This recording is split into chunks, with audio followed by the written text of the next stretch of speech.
Mzansi, ube mnandi, zonke izinto zibe manzi. Homie, don't worry, hold up. No mgozi goes up in our skin in it. Dishing out the truth, so start tuning in. Can't tolagale. Come, yes, social issues, live so easily. Giving you the latest news so instantly.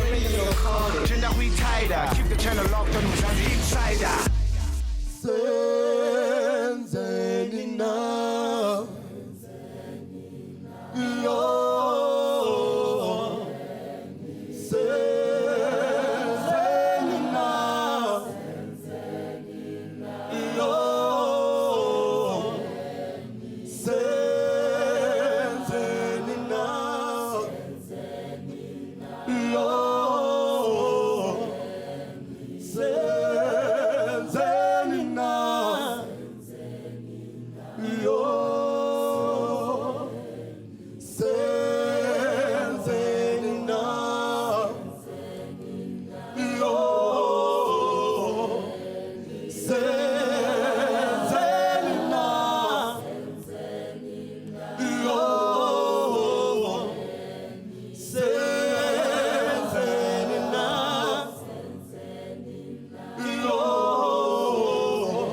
now songs have always been our supply of energy in times of struggle for basic human rights. Yes, that's why today is a special type of Mzansi Insider, a day where we go inside the souls of this country's past and its future as well.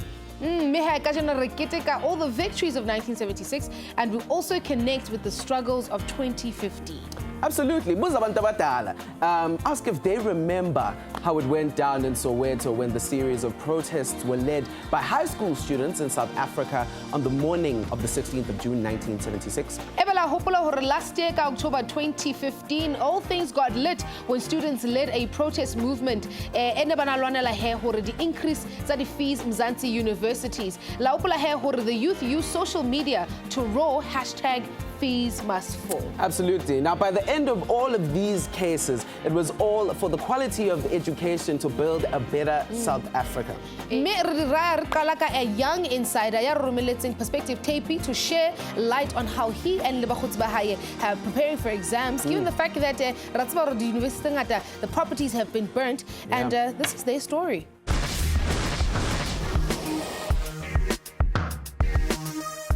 Guys, come on, I'm trying to work here. Wait. Okay,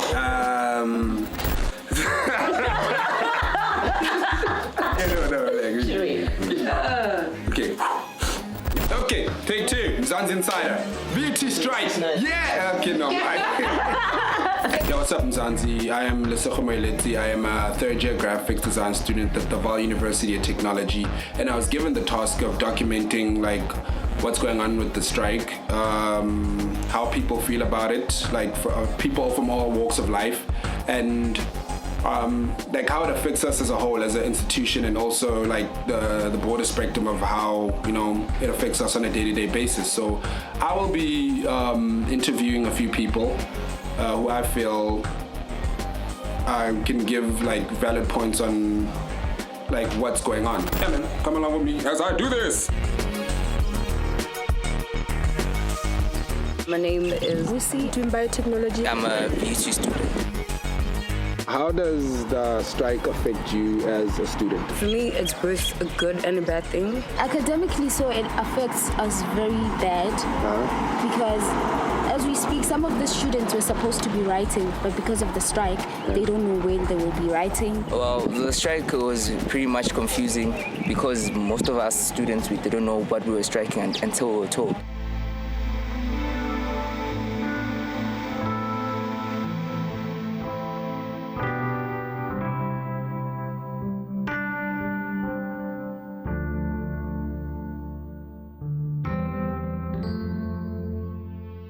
Do you know why we were striking? And if so, what's your opinion about that? Sort of, but I'm not sure. I don't know. I've heard that it's because Mafuko work hand in hand with criminals. Mafuko is the security that's guarding the university. Basically, what had happened was that for some time, students had a couple of grievances to management about the security and other aspects of the institution, and it was never replied to, it was never taken seriously. We have to strike for what we want, but I think these issues were very petty issues.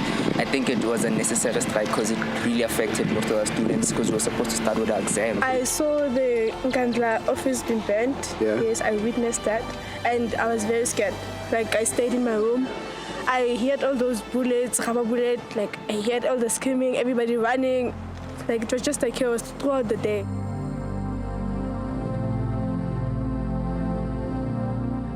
Was the strike a good or bad thing? It's a bad thing. I want to be done with my studies. We stayed 2 weeks without doing anything because we were confused. We couldn't study. We didn't win anything. It's still the same thing. Nothing changed. Cut. Absolutely. I mean, that's not even the right way to go about it. No. I mean, if we're going to fight for something, we must not be destroying what is already there. Yeah, and we still even need more facilities and infrastructure. So burning them doesn't even help, eh? And not at all. This calls for an ad break. And getting more stories and perspective on Fees Must Fall as well as June 16. Rahul.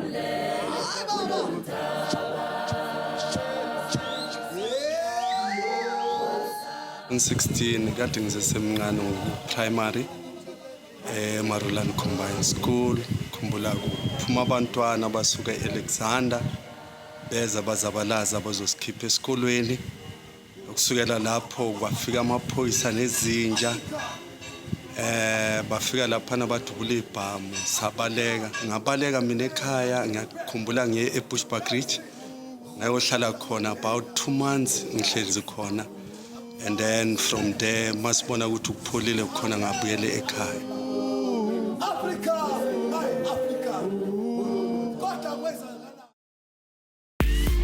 You know what it is, Mzansi Insider. Welcome back to Mzansi Insider. Solomon Mahlangu Kiamo ya kitikwang haholo mona Afrika Bora as an MK fighter that fought dintwa tse ngata mona Afrika Bora. Yenene le moithuti wa Mamelodi High School na konza 1976 Soweto uprising bona bana nolena taba ya Bantu education. Mahlangu la qeteletsa a joinile the protest in his area Mamelodi elimpela Pretoria after being recruited by Thomas Masuku. Yes, that's right. Now, shortly after the uprising, Mahlangu left the country to join the African National Congress to be trained as an Umkhonto Sizwe cadre. Mahlangu was part of a new generation of MK recruits dubbed as the June 16 detachments. This group was made up mainly of students who were part of the student uprising in 1976. We also saw this sort of bravery when the dabbing, nay, partying going, always lit youth South Africa took to the streets, also in the name of education. Fists and protest boards in the air, riot police and crowds of chaos. These are not events of 1976, but of 2015 when the youth of Mzansi sang #Fees Must Fall. The protest also called for higher wages for low-earning university staff that work for private contractors such as cleaning services, campus security, and for them to be employed directly by universities. Starting at Wits, protests soon spread to UCT, the UP, and Rhodes University, then to universities across the country.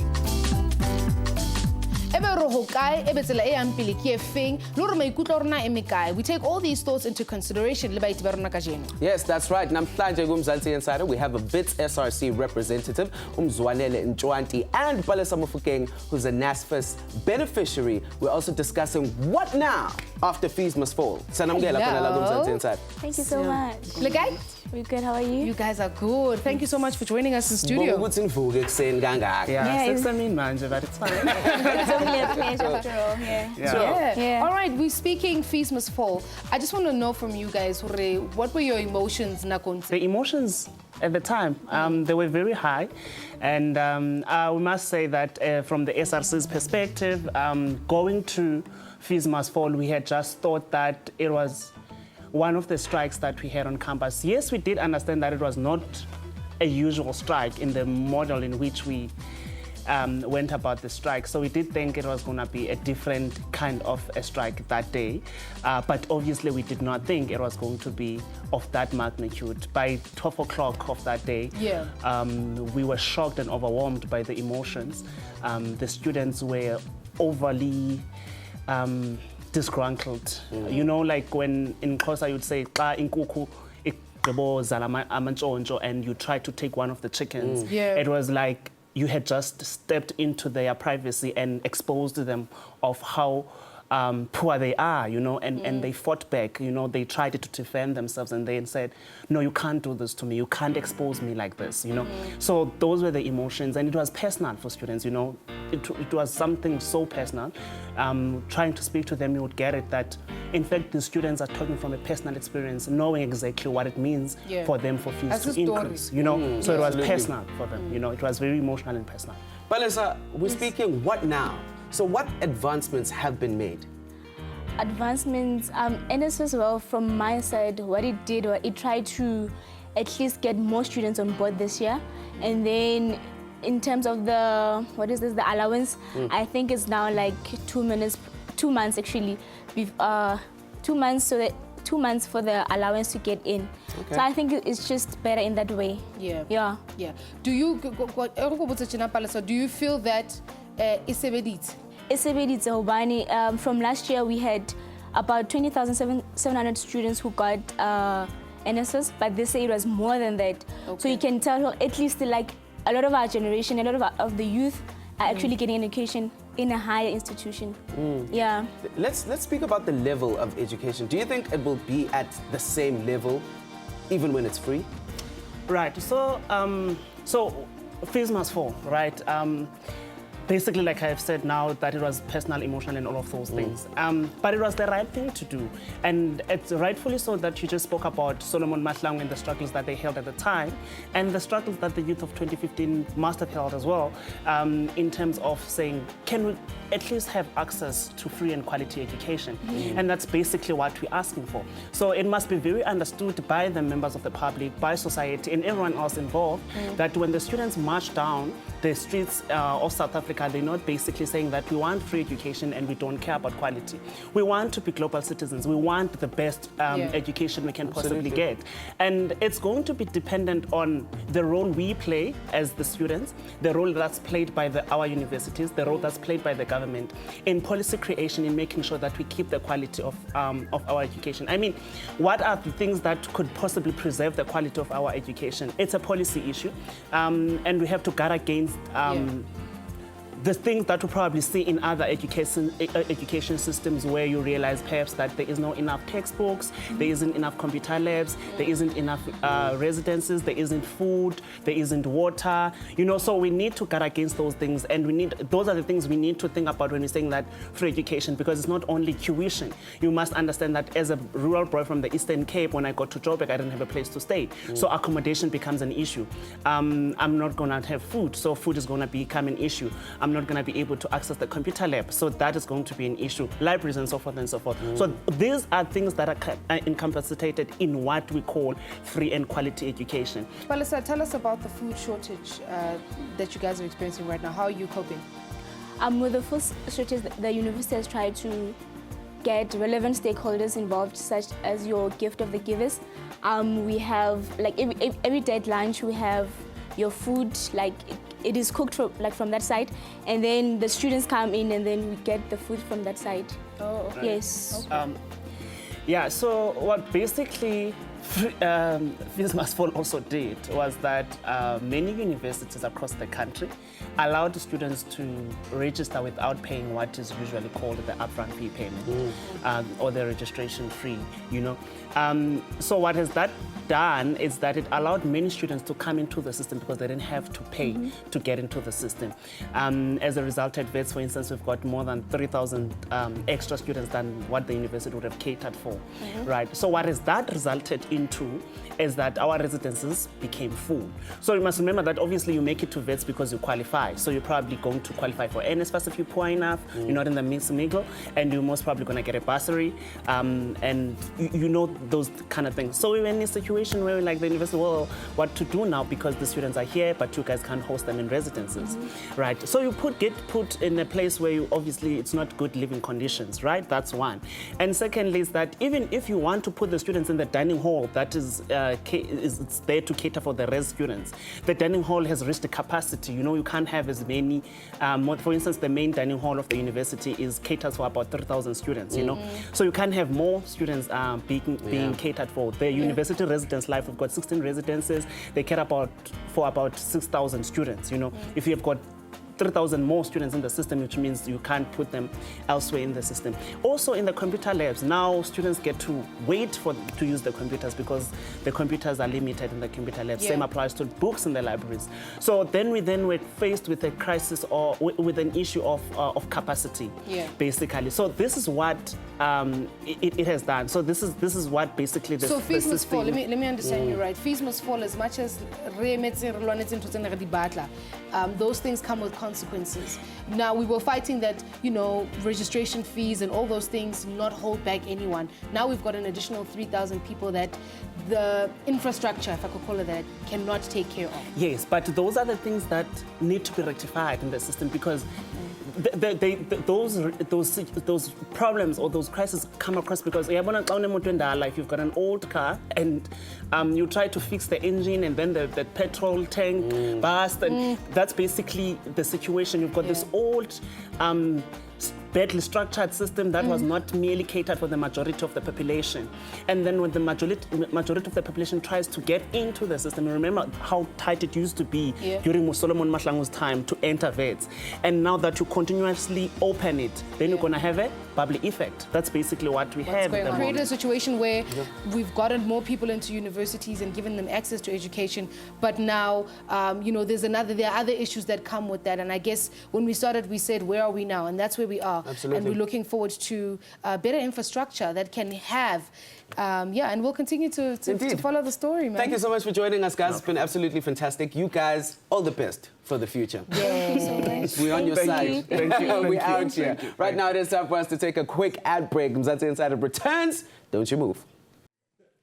My experience of Fees Must Fall, I'd say it was quite an experience. It was, I think, one of those things you can tell your grandchildren about, honestly. Fees Must Fall for me was, and for everybody, was just us just appealing to everybody. So the university experience, we're just making sure that it catered for everybody. I do support it, even though I wasn't part of the marches.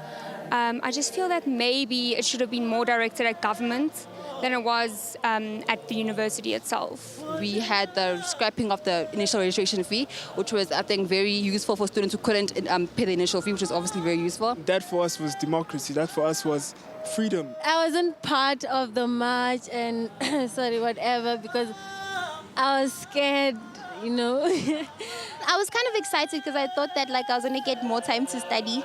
So I wasn't really involved in anything that had to do with the actual protesting.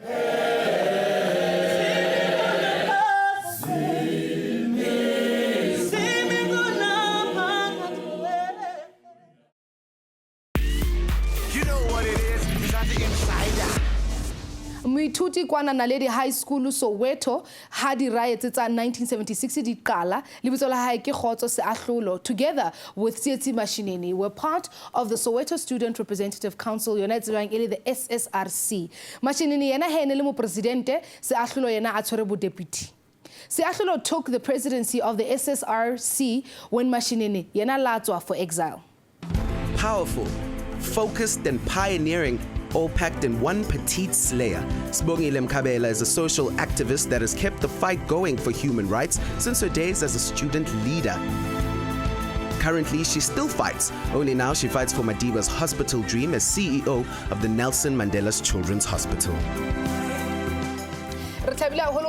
Mira Mulebo Akibua Mama Bongi joining us here in studio. Kisoweto 11, 10 men, Lemusadi Alimong. Now the 11 of you came together with a mission. Look, I said,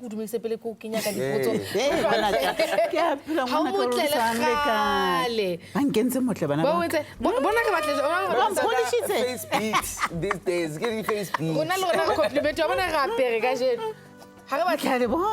Graduates. Come on, we're nice. Graduates. Come on. This is our graduation. Mama, let's get straight into it. Lelanga, any tate ismumo so good you're going to take on the government. Take me through that time.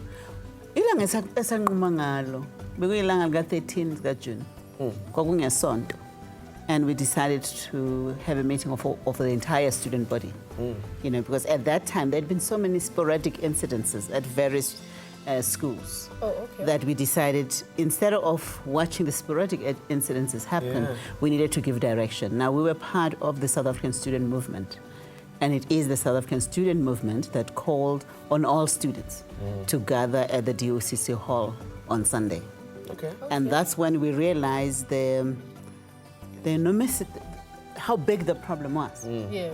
And that it could not be allowed to continue. Absolutely. And that we needed to take a stand because education was threatened. I mean, was not any other thing. I don't have money. I don't have a big house to leave you. I don't have a fancy car.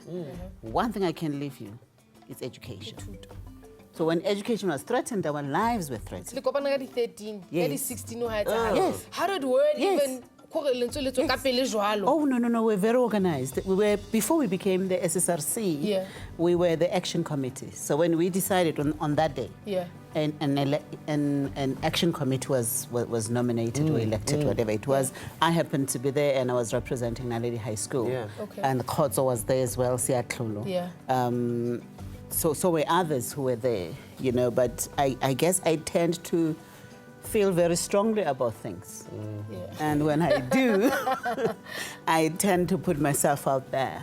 That if it's going to happen, I have to be part of the answer, Yeah. So I happen to be a member of that action committee that later on we turned to the Student Representative Council. Okay. And the actions committee's role was to mobilize on Monday and on Tuesday and launch on Wednesday. That's all the time we had. That's all no the time we time had. at all. Yeah. Or we still went to school on Monday. And we still did our homework Yeah. and our schoolwork as well as Tuesday. Yeah. And in between that, addressed students who were not present, Yeah. went to various other schools, high schools. We were very clear that we didn't want primary school Yeah. kids. Yes. It was what we call secondary schools at the time, and high schools, which were really post, for you would be post grade 5. Yeah. All of those we organized. Was there ever a time when you doubt that what's okay, this is a bit too much for us as bana, being in the general sense, yeah, tabayo. You know, Rorisang, I think we forgot we were kids. It's sometimes it's now that I recall, and I look at pictures. I said, we were cute little kids. Yeah. And now I understand why my father was so worried. And my father's like, Bongi, I know, I hear you, but why should it be you? Yeah. Yeah, Baba Ning. Well, Baba Ning, Why are you? Well, now why are you in the middle of this thing? But I think at the same time he knew me. Yeah. And he knew how I got committed to something or not got committed at all. Yeah. But also you have to understand the community of Soweto and the black community at that time. Without that, you lose the context. Yeah. Because all of this is about the context. Yeah. Remember whose products we are. We are products of university students who were part of the South African Student Organization at universities. Yeah. Part of Stephen Bantubiko organizations, Onkgopotse Tiro, who was bombed, very young man. When you think about it, Stephen Bantubiko was only 30 when he died. So you can imagine how old was he when he was mobilized at the level at which he had mobilized. You know what I mean? And we were recipients and beneficiaries, I guess, of the chaos or of the response of the system in 1974 and even earlier with the Frelimo rallies. We had Frelimo rallies, and Frelimo rallies were mainly at universities, and many of the kids were suspended from universities. Well, when they were suspended, they came to teach. I was about to Where ask did they come to teach? too. Where did they come to teach? At our high schools. Oh. At our high schools. So, and they're not only teaching at high schools that are blank. We're talking about high schools which were headed by principals like mine, Mr. Mtimkulu, who was unapologetic about what he wanted, the vision he wanted for the African child. Wow. Can you take us through the names of some of the people that you were together with at this time and you were joining forces with? Well, we were so many. That meeting happened on a Sunday afternoon, firstly. And I was with my friend, my very best friend, Cindy, whom we're still friends to today. And I remember that we went there together, and we together planned and organized. Then you have people like Mefisen Morobe, you have Popo Molefe, who later became our premier. Some of the people have become main leaders in South Africa today, but it was really, there were so many. Dulcie, one of my friends. There's so many of us people. And loads of people. Rona ba chaba ka jeno ba 2016 ba celebrate on June 16. Do we understand? Are we still celebrating this in context? Like you were saying, it's very important. Because I'm actually taken aback by how you guys were able to listen to the ones who came before you and carry it. Are we still carrying it through? I'm watching it almost a mirror of how the apartheid system had responded to us. I'm seeing some of the responses today. And one of the first responses I remember was, there must be agitators. There must be people who are telling these black kids how to think. And well, I thought it was the system, because Afrikaners didn't think we could think. But I think it's also being part of a system and of a government that it's difficult to imagine that the people you govern can think. And I think that was the first shock. The first shock was we could think. And once they gathered that, they couldn't gather we could. So what they did is isolate individuals. I mean, I see it now in Fields Must Fall, and I see kids who've been suspended from universities, who've been expelled from universities. It's almost reliving almost the same script of how power responds to the powerless when they take back their power.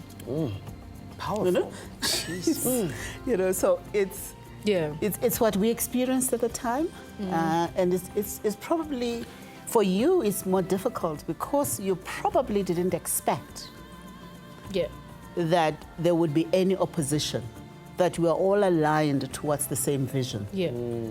That's the greatest shocker. That must have been a shock for you as much as a shock for us. But also we had disengaged. You see, when June 16 happened on that day, when Soweto was in flames, what happened is people like Dr. Motlana, people like Winnie Madikizela Mandela, and many other leaders, Tom Mantata, and many other leaders, on that day formed a committee of 13, which became the Parents' Committee. And the parents said, we're going to stand with our children. Which is basically what happened with Fees Must Fall as well. So it's beautiful to see that reflecting through. Ma, I wish we had more time with you. We unfortunately have run. I think you must just invite us to your house. And we just chill, talk and right? And Mom Cindy as well. Mom Cindy now, Melo Oz, and just learn. But thank you for taking the time with Rona, because I still think conversations and we need to still have them, yeah? Absolutely. Thank you so much for joining us, Mom. My pleasure, Bantaba.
Welcome back, everybody. Unto hopela hore ntse re keteka Fees Must Fall, but most importantly, ntse re le menahanong ya rona ka June 16, yeah? Yes, that's right. Now, behind every great leader is a great teacher. Abraham Onkgopotse Ramothibi Tiro was elected as president of the SRC in his final year.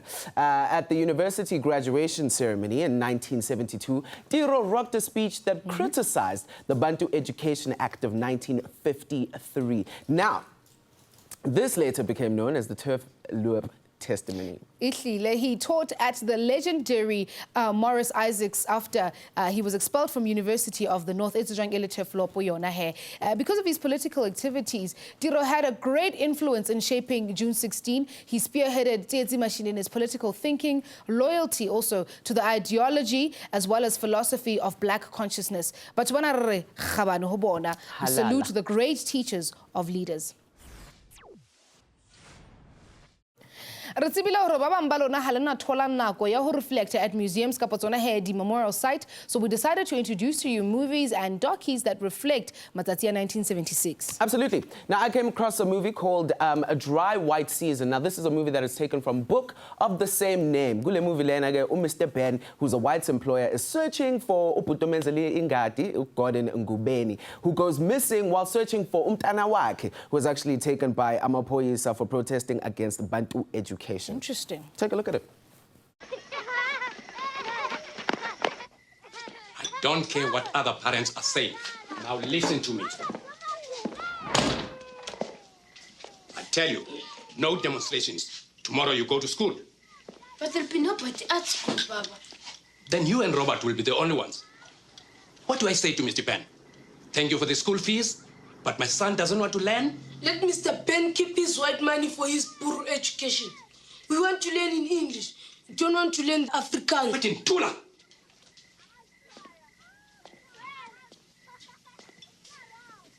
You don't understand, Baba. They don't want us to be really educated.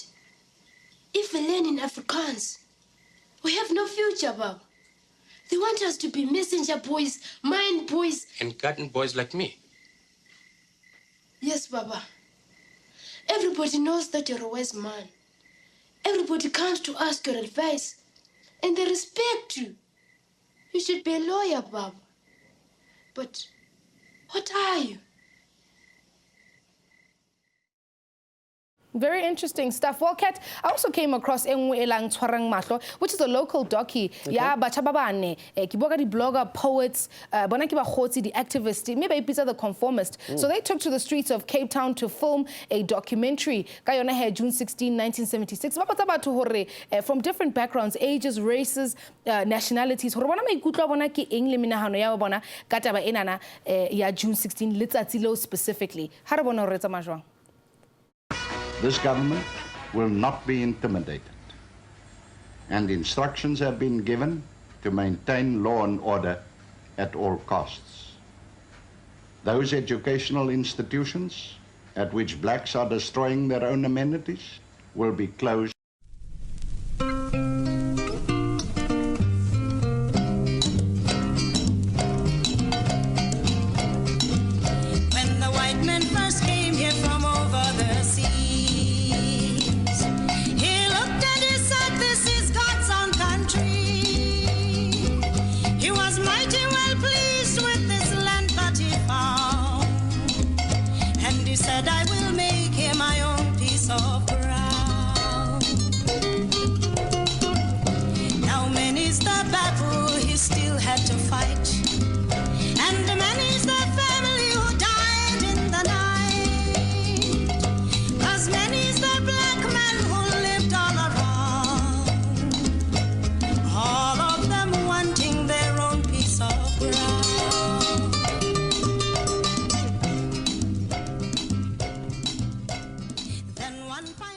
In 1976, I was 14 years old, and what I remember is that there was a lot of riot. The senior students from high schools were rioting, and I was at the primary school because I was 14 years old. And what I remember is that there was a lot of police, a lot of tear gas. Some of our schoolmates were killed. So it wasn't a good moment. It was a very somber moment. Keep the channel locked on Mzansi Insider. You know what it is, Mzansi Insider. Mzansi Insider. Skala wala tsatsing la ka jana re keteka June 16. Ihle he tsatsi la washa ka bojantat. Tsatsi la ka jeno. Au mutla o le lwana wenes. Au. Well, Umefri Murobe was the treasurer of the South African student movement, and in 1974, he helped with the reorganization of the SASM. In 1976, the SASM was to play an important role in the Soweto uprising, and it was the first time that Murobe took part in the demonstration. Ali, the student, Soweto Student Representative Council Deputy Chairman, organize the campaign, body protesting throughout Soweto Kaofela, and most of the schools were involved in SSRC. Absolutely. So, to help us commemorate the spirit of the South African youth is slam poet Kabiso. Us, the abandoned few, make our beds with nails, sleep in coffins still being built by cold winds and Bible scriptures. Keep ourselves warm with fires we build from wood that's used to belong to houses that looked like home. They are ashes now. We eat burning bridges from this side of the crossing and lick our fingers of the coals. We don't trust your Moses not to drown us. So when you left on your pilgrimage, those of us who stayed learned to build a village amongst the moving, the forever running. We know how to put a fire out to make it cold. So when you come to our campsite, you would think we had never been here before.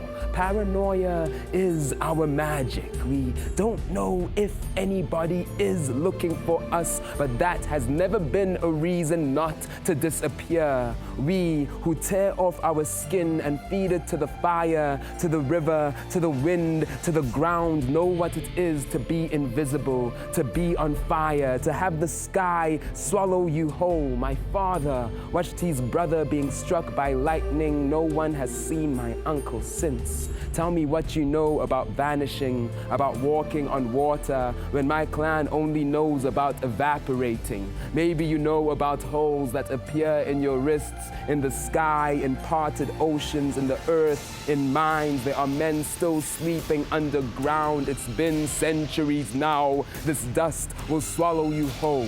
They will have nothing to bury but a burning photograph of you and the prayers your mother wailed into the night for your return. You did not promise her you were coming home. No, sleeping on a bed of nails has made you wary of warm sheets. You know they can drown.